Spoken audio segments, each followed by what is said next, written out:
Islam, Islam, Islam, Islam, Islam, Islam, Islam, Ahmadiyat, Ahmadiyat, Ahmadiyat. Assalamualaikum warahmatullahi wabarakatuh.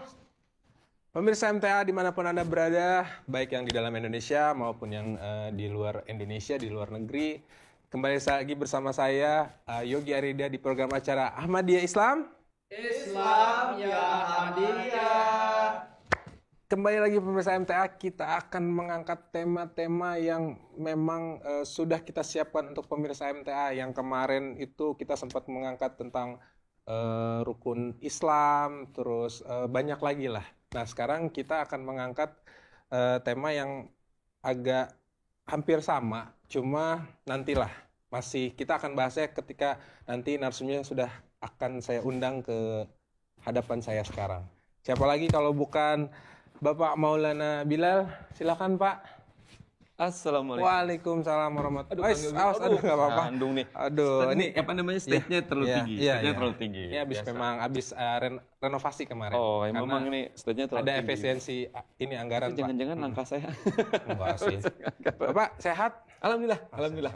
Alhamdulillah. Silakan duduk. Oh, saya kira saya nggak disuruh duduk. Duduk. Oh, duduk ya, duduk. Alhamdulillah.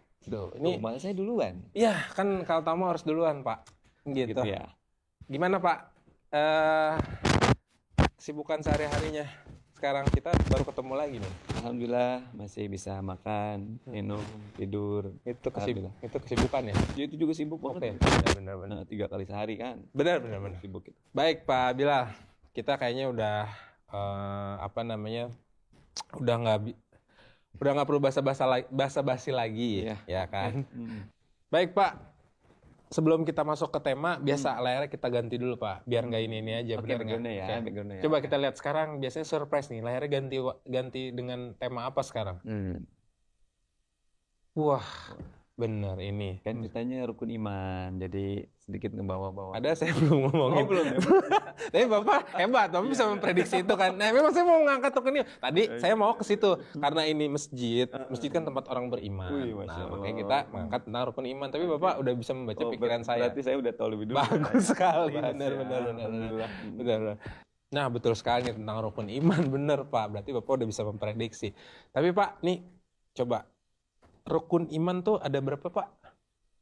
Kalau rukun iman seperti yang kita pelajari misalkan di madrasah atau sekolah ya, kita kan diajarkan bahwa rukun iman itu kan ada 6. 6, betul Pak. Yang pertama rukun iman itu ada 6 ya. Jadi kita diperintahkan sebagai orang yang sudah menyatakan keislaman ini untuk beriman kepada Allah Ta'ala. Allah Ta'ala, betul. Ya, kullun amana billah wa malaikatihi wa kutubihi wa rusulihi. Jadi sudah dijelaskan oleh Al-Qur'an, oleh Allah Ta'ala. Jadi beriman kepada Allah, kepada malaikat, kemudian kepada kitab, kepada rasulnya, dan juga beriman kepada hari akhir dan juga qada dan qadar. Itu sesuatu yang harus menjadi pegangan landasan kita sebagai seorang muslim, ya, meyakini ke-6 hal itu.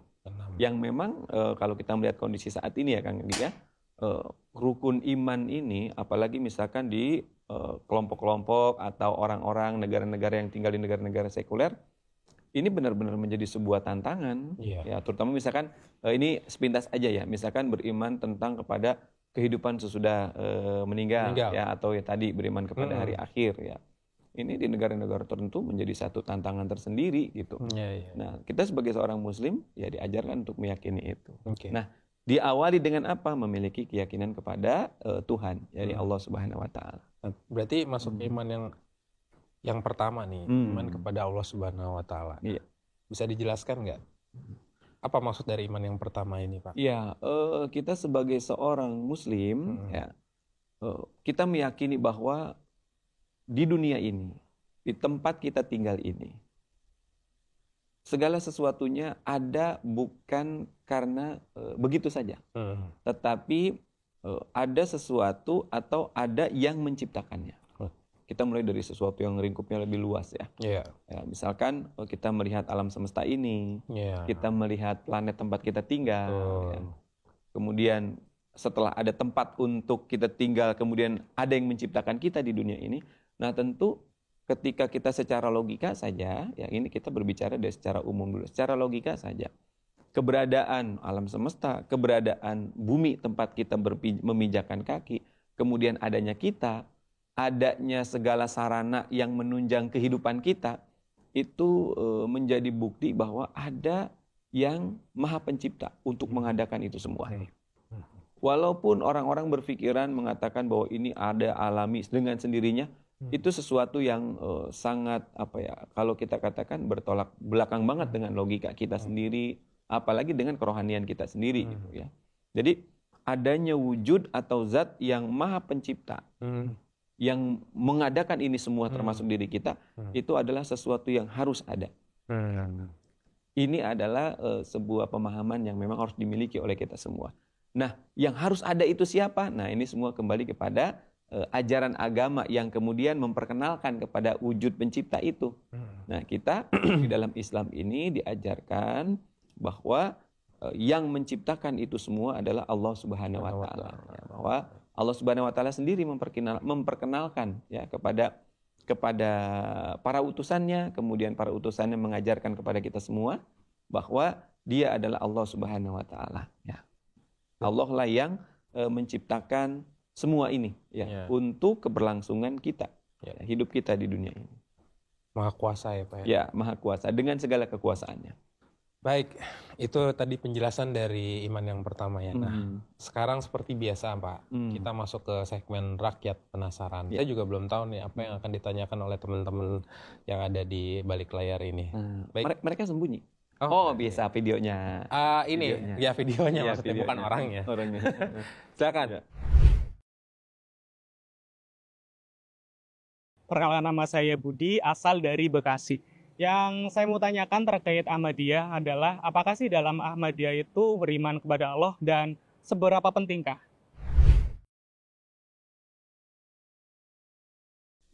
Ya, bisa. Iya, pertanyaan Kang Budi ini ya dari Bekasi tadi ya? Bekasi. Wah, sama berarti masih ada darahnya. Ya. Gennya geng Bekasi. Geng Bekasi. Ya. Apakah Ahmadiyah meyakini Allah Subhanahu wa taala sebagai Tuhan ya? Tadi sebenarnya di prolog kan sudah kita jelaskan ya. Kita sebagai seorang muslim, kita harus memiliki keyakinan tentang hal itu. Yaitu kita memiliki keyakinan bahwa ada zat, ada wujud yang menciptakan semua ini, yaitu Allah Subhanahu wa taala. Siapapun manusia sebetulnya, bukan hanya kita sebagai seorang muslim Ahmadiyah, kita hendaknya memiliki keyakinan itu ya. Memiliki keyakinan bahwa ada zat yang menciptakan ini semua untuk kita. Tidak mungkin kita ada simsalabim gitu ya, tanpa ada yang menciptakannya. Nah, yaitu adalah Allah Subhanahu wa taala. Nah, inilah keyakinan kita sebagai seorang muslim Ahmadi. Ya. Terus kalau ditanya apa sih kepentingannya seorang manusia itu memiliki keyakinan atau keimanan seberapa penting ya memiliki keimanan kepada Allah Subhanahu wa taala. Kalau kita merujuk kepada penjelasan dari Hadrat Imam Mahdi wal Masihil Maud alaihissalam, Hadrat Mirza Ghulam Ahmad, pendiri Jamaah Islam Ahmadiyah ini, beliau menjelaskan dengan sangat luar biasa kepentingan dari memiliki keyakinan kepada Allah Subhanahu wa taala. Beliau menjelaskan ya, seseorang itu hidup di dunia ini untuk bisa terbebas, terlepas, terhindar dari segala kealpaan, perbuatan dosa. Itu manusia harus mengenal Tuhan yang menciptakan dia. Artinya ini bukan hanya lagi pada tataran mengimani, tapi mengenal. Nah, jadi seberapa penting orang mengimani Allah Ta'ala, Hadrat Mirza Ghulam Ahmad menjelaskan bahwa untuk manusia bisa terhindar dari berbagai macam keburukan itu, hal pertama yang harus dimiliki manusia adalah memiliki keyakinan. Memiliki keyakinan. Yaitu keyakinan kepada Allah Subhanahu wa taala. Logis kan? Logis. Kenapa orang sekarang melakukan perbuatan dosa? Kenapa orang mencuri? Kenapa orang merampok? Kenapa orang korupsi? Dia memiliki keyakinan itu, tetapi terkadang tadi taraf keyakinannya ini pada level yang sangat lemah. Bahkan, nah kalau kata Kang Yogi, misalkan Kang Yogi punya job, salah satu ciri orang beriman adalah lupa. Itu orang-orang seperti itu menandakan bahwa dia lupa bahwa dia punya Tuhan. Ya, oke. Jadi kondisinya adalah seperti itu. Ya, kondisinya adalah seperti itu. Kenapa orang berbuat dosa? Karena tadi keimanan dia kepada Tuhan sedang dilupakan. Yang dilupakannya. Sedang dilupakan. Itu ciri orang beriman. Iya. Ya.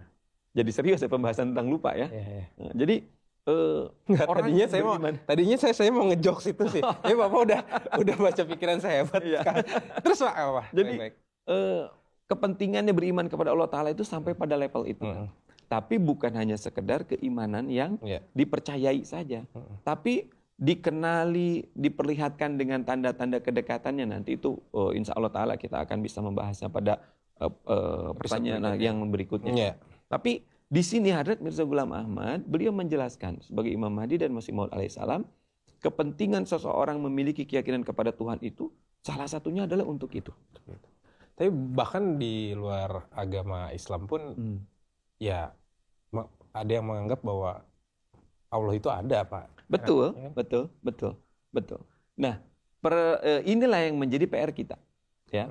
Hadrat Mirza Ghulam Ahmad beliau menjelaskan cara kita supaya memiliki keimanan yang begitu kuat itu, ya, itu harus diusahakan.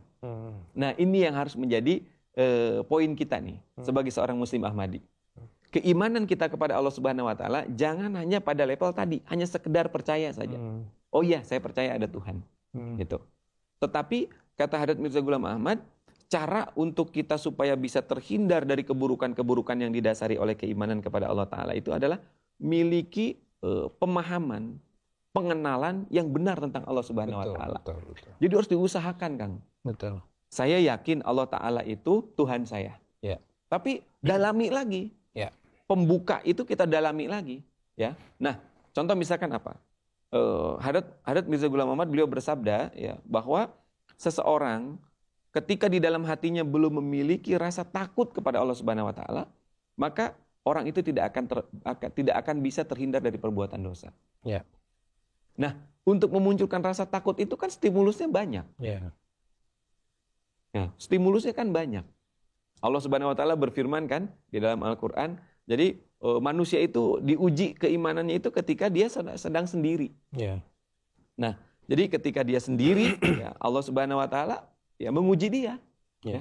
Wah, ini saya ngerjain urusan kantor nih, bagian keuangan nih, nggak ada yang tahu kan, saya ngerjain sendiri kan. Ya. Nah, tapi di situ justru diujilah keimanannya. Keimanan. Ya. Kalau dia lulus, ada ganjaran yang besar dari Allah Subhanahu Wa Taala. Makanya tadi seperti Pak Bilal bilang, kita sebagai manusia bukan hanya percaya tapi mengimani ya.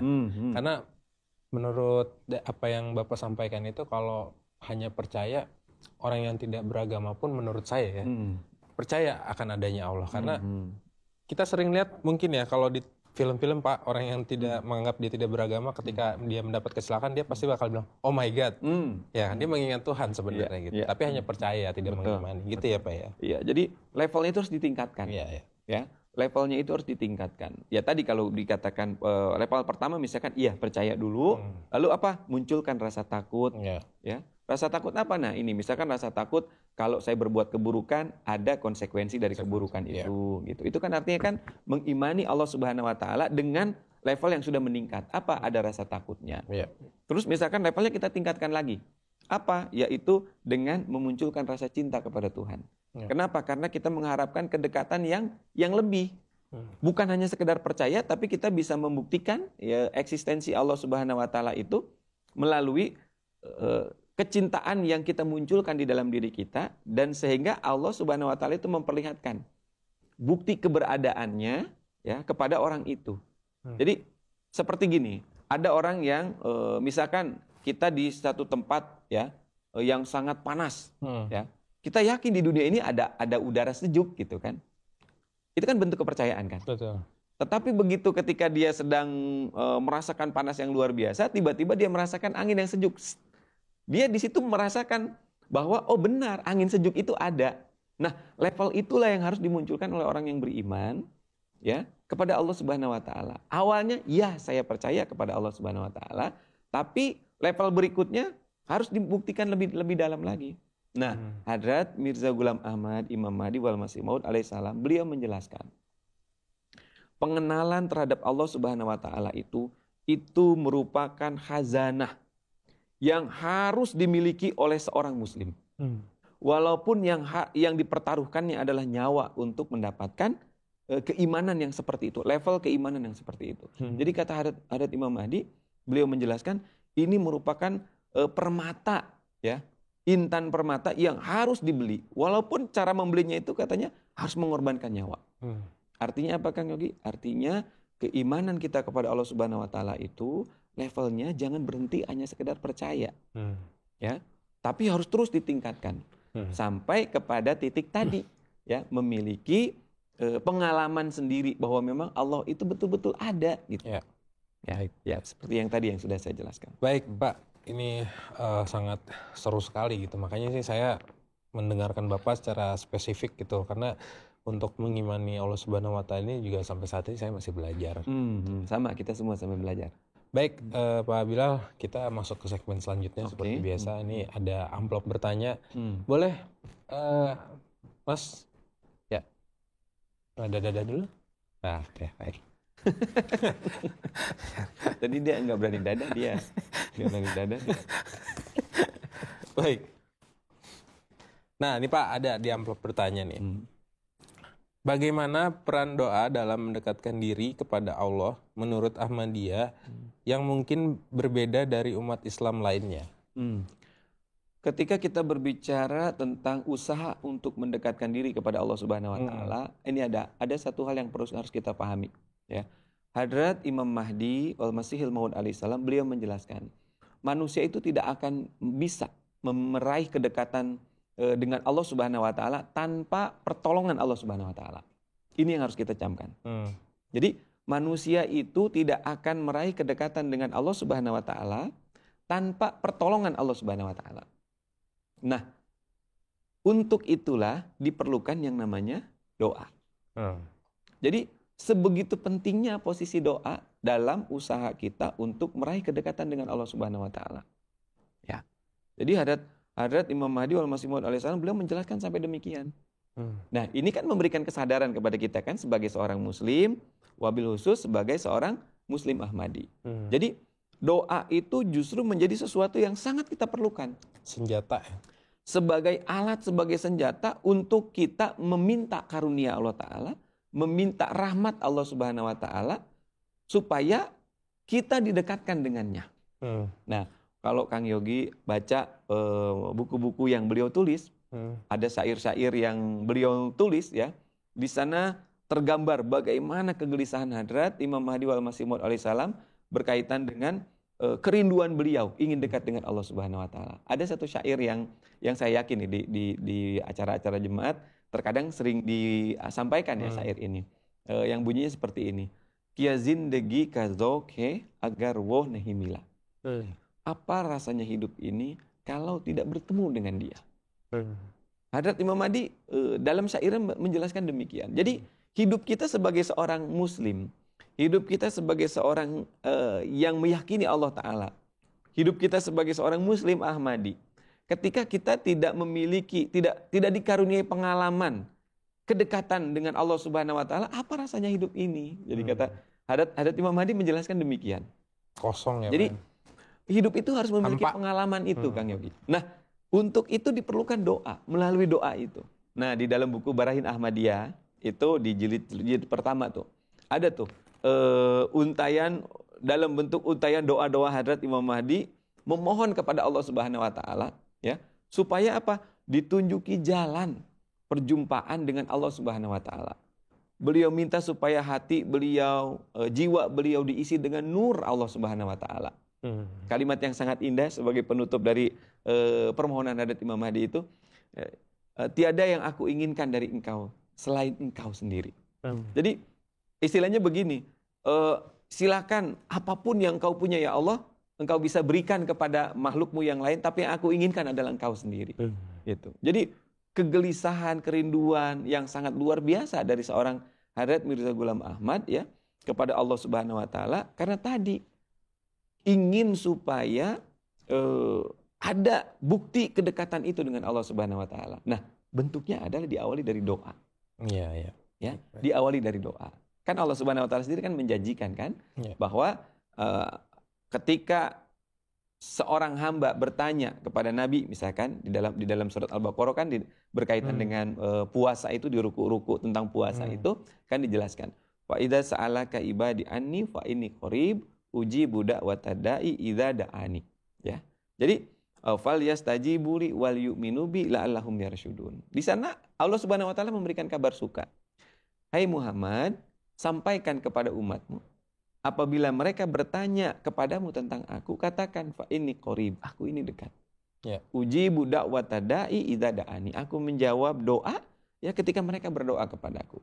Nah, ada syaratnya tuh bagaimana supaya doa kita dikabul. Tapi di sini pada poin ini ya, untuk meraih kedekatan dengan Allah Subhanahu wa taala, caranya itu. Ya, berdoa. Ya, caranya berdoa, minta. Ya. Makanya kan gini, kita kalau kita berdoa ya sebagai seorang muslim Ahmadi, kita jangan hanya berdoa, ya Allah karuniakan saya ilmu yang bermanfaat, ya Allah karuniakan saya harta yang berlimpah. Jangan hanya itu. Kita harus berdoa sebagaimana yang dicontohkan Hadrat Imam Mahdi itu, ya. Kita harus berdoa, ya Allah tunjukkanlah kepada saya jalan supaya saya bisa lebih dekat denganmu. Ya. Jadi itu harus kita panjatkan kepada Allah Subhanahu wa taala. Semua sebagai seorang muslim Ahmadi kita harus memohon doa seperti itu. Ya. Nah, yang kedua Kang Yogi, untuk menjawab amplop ini. Bener ya amplop ya? Ya, untuk menjawab amplop ini. Yang kedua Kang Yogi. Kenapa kita harus berdoa? Satu jawabannya itu. Yang kedua, ketika doa kita dikabulkan oleh Allah Subhanahu wa taala. Sekali lagi, ketika doa kita dikabulkan oleh Allah Subhanahu wa taala, seperti orang yang misalkan begini, kita dikasih tahu nih, kalau kita bekerja keras, belajar yang serius, dapat nilai bagus, nanti kita dikasih hadiah. Begitu kita belajar serius, dapat nilai bagus, dikasih hadiah, kita semangat nggak? Semangat banget. Nah, peran doa itu juga ke sana. Jadi ketika doa itu dikabulkan oleh Allah Subhanahu wa taala, keimanan kita kepada Allah Ta'ala itu meningkat. Tambah yakin bahwa Allah Ta'ala itu benar-benar ada mengabulkan doa. Nah, termasuk kepada permohonan untuk mendekatkan diri kepada Allah Ta'ala itu. Oh, ternyata Tuhan yang saya yakin itu ada. Dia mengabulkan doa saya.